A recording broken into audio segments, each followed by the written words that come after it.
So Dr. Oz likes intermittent fasting. This is really good news. You might be thinking, oh, Dr. Oz, typical Dr. Oz, sellout, bigwig, whatever.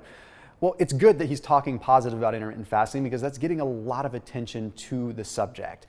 And I'm talking about one particular episode that Dr. Oz did where he had a guest that had immense success with intermittent fasting on, and they talked about how it works and how it works in terms of working out in a fasted state and how it works in terms of skipping breakfast. It was all very positive stuff. But in typical Dr. Oz fashion, it was a very superficial, simplified video.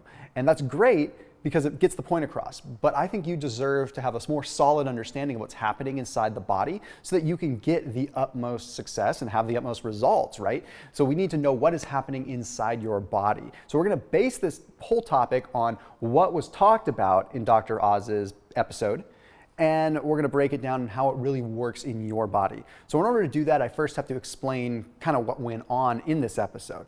Hey, I do wanna make sure you hit that red subscribe button, and then please do hit that bell icon so you can see the videos that we're posting out just about every single day. All right, let's go ahead and dive into this. So he had this guest on, Dr. Michael Mosley. Now, Dr. Michael Mosley was diagnosed with type 2 diabetes, and the only way that he really ended up having success with curbing his diabetes and somewhat correcting it was through intermittent fasting. So he explains how he had struggled with low-fat diets and different diets before, but intermittent fasting took the weight off and helped him out with insulin resistance.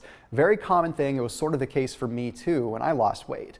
Now, one of the big things that they did in this topic was they went over to these test tubes. And these test tubes, they had red liquid in them and blue liquid.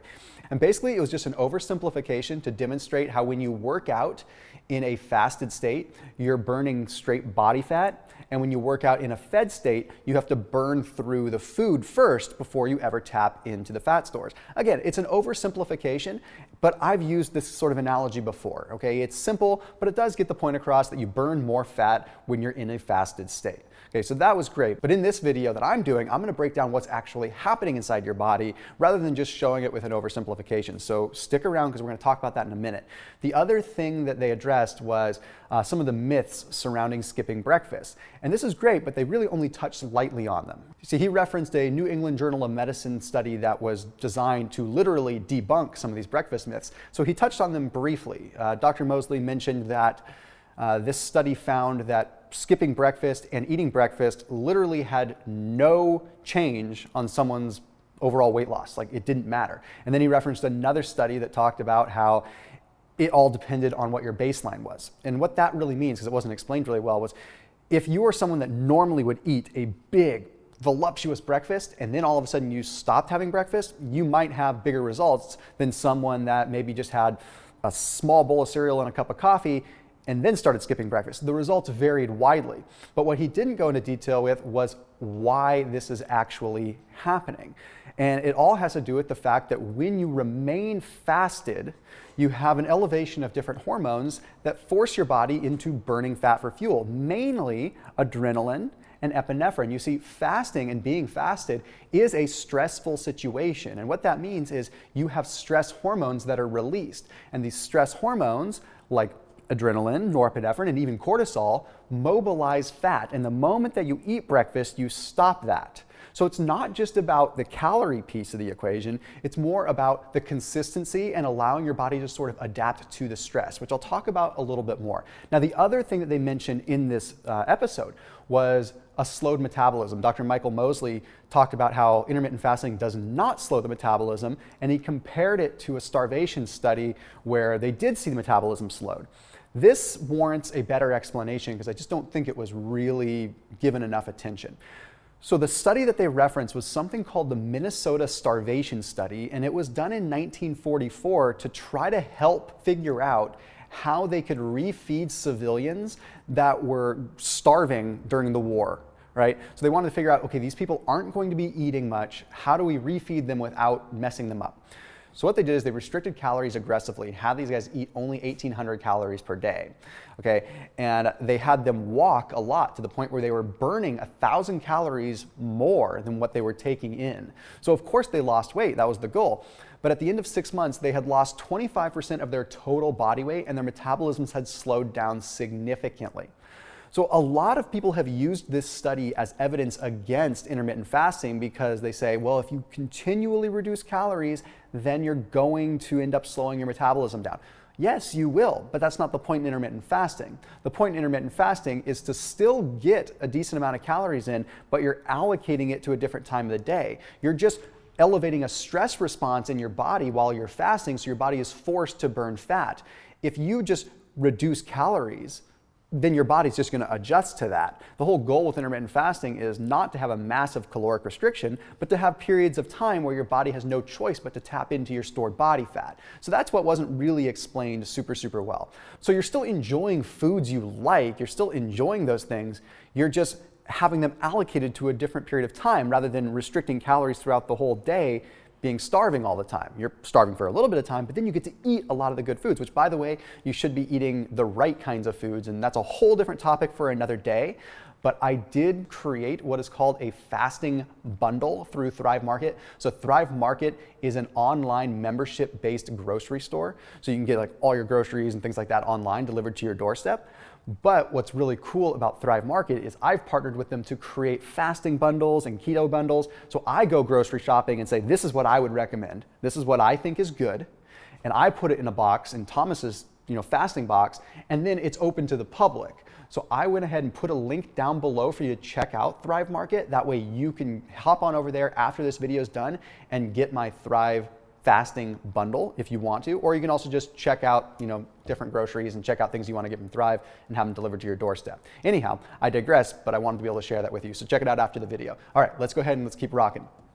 So what I want to do with the rest of this video is give you a very clear understanding of what's happening literally with fat burning when you're in that fasted state and you go for a walk or you go to the gym or anything like that. This is going to help you out a lot, and it's going to give you some fun facts to talk about with your friends and family.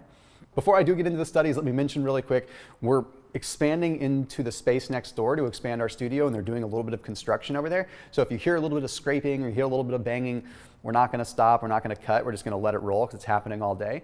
But just bear with it just a little bit, just because we're growing, trying to bring you more content. Anyhow, okay, so the British Journal of Nutrition published a study, took a look at 12 individuals. Okay, and these 12 individuals, they divided into two groups. With both groups, they said, you guys are going to work out at 10 a.m. in the morning. But one group is going to be fasted, and the other group is going to have breakfast a little bit before. And we want to see who ends up with better results. Well, here's what's wild.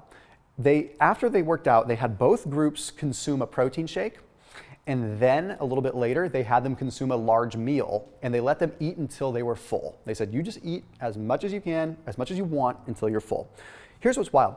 The fasted group, the group that worked out fasted, did not eat any more than the other group. So that just goes to show from a psychological standpoint and from a satiation standpoint, they didn't overeat. They didn't rebound because they skipped breakfast. They ate the same amount. So they ended up just missing out on the calories from breakfast, which caused them to burn some fat. It's kind of cool. But the even cooler result of this is that those that ended up training in a fasted state burned 20% more fat. That is really profound and really powerful.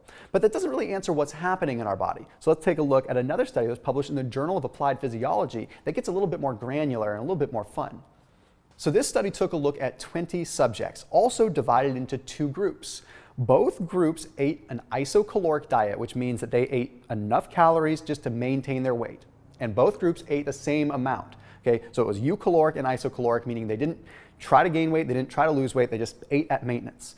Okay, one group trained in a fasted state and one group trained in a fed state. And they did this for 6 weeks, training 4 days per week. So it became a true lifestyle habit. Well, they found at the end of the 6 weeks that the group that trained in the fasted state ended up burning a lot more of what are called their intramyocellular triglycerides or intramyocellular lipids. I'll explain what that is in a second. Okay, they ended up reducing that from 18% to 6%. Now, what is that? So inside our muscles, we have little droplets of fat, and they are called intramyocellular lipids. Complicated name for just basically small droplets of fat that get burned whenever we're having activity or working out. Well, it turns out when you're in a fasted state, you recruit those intramyocellular lipids for energy much more. So when we see a reduction from 18% to 6%, it means that our body is sucking those fats out for fuel, making you leaner and more toned. But the interesting thing is it's like a staging area, and I've talked about this in many other videos, but if you have a bunch of fat around your midsection, that's like your main fat deposit. And then it moves over to the muscle after that, and it gets in these little droplets. Once you burn through those droplets, it pulls from the bigger stores and turns those into droplets. And it's a cycle, right? So eventually you have very little fat left. So it starts in your belly, then it goes to the muscle, and then it's burned.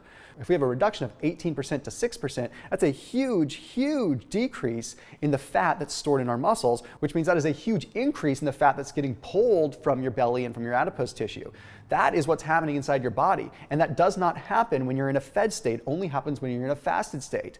And it all has to do with some fun little thing called hormone-sensitive lipase, which has to do with the spike in adrenaline that we get. So again, being in a fasted state spikes our adrenaline, it spikes our stress hormones, which drives up this hormone-sensitive lipase, which allows us to burn fat. Every time we eat, we spike our insulin up. Every time we don't eat, our insulin comes back down to baseline. We burn fat based on a ratio of how high our adrenaline is with how low our insulin is. So if we work out and we're fasted and we can jack our adrenaline up way high, because when you work out, you jack it up too, get that adrenaline way up there and then get that insulin low by not eating, that ratio is what dictates how much fat you burn. And that is what Dr. Oz and Dr. Mosley didn't mention, and maybe they just didn't have time, but anyhow, this is just a good expansion of it. So Dr. Oz likes intermittent fasting. That's great for the public. Now you can like it too and really implement what you need to implement to get the best results possible. So as always, keep it locked in here on my channel. I'll see you in the next video.